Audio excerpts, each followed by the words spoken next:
ఓ స్వతంత్ర దేశమా, స్వరాజ్య దేశమా, కులమత పేరుతో విభజించే ఓ సమాజమా, ఇది కాదు నా భారతదేశం. నా భారతదేశానికి స్వాతంత్రం వచ్చి 79 ఏళ్లు దాటిపోయింది. స్వాతంత్రం వచ్చాక భారతీయులకు రూల్స్ అండ్ రెగ్యులేషన్ ఫాలో అవటం కోసం కాన్స్టిట్యూషన్ అనేది ఇన్వైట్ చేశారు.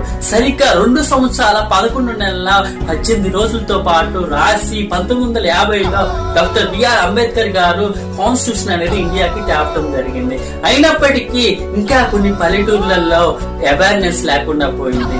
వచ్చే సర్పంచ్ ఎన్నికల్లో ఎలా ఎన్నుకోవాలి, ఎవరిని ఎన్నుకోవాలనే మాటే మానేశారు. ఈ కాడికి కుల మత గజ్జితోనే వ్యవహరిస్తున్నారు ప్రజలంతా.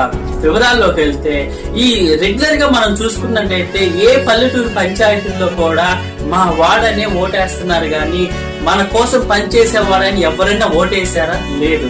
ప్రతి సంవత్సరం కేంద్రం నుంచి రాష్ట్రం నుంచి పల్లెటూరు పంచాయతీలకి వివిధ రకాలుగా ఫైనాన్షియల్ అమౌంట్ అనేది శాంక్షన్ అవుతుంది. పల్లెటూరులో ఉన్న ప్రజలకు బాగోగులు చూసుకోవటానికి, స్కూల్ కట్టడానికి, వాటర్ ట్యాంక్ కట్టడానికి అండ్ వివిధ అవసరాలు ఏదైతే ఉన్నాయో ప్రజలకి వాళ్ళ అవసరాలు తీర్చడానికి government and central government 2 funds అనేది ప్రజలకు ఇస్తుంది.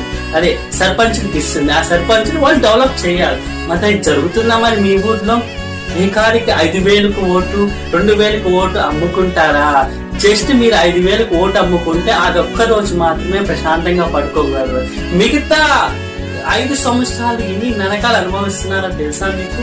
అంతేకాదు సర్పంచ్ గారి ఒక శాలరీ ఎంతో తెలుసా? స్టేట్ శాలరీ జస్ట్ 5,000 to 6,000 మాత్రమే.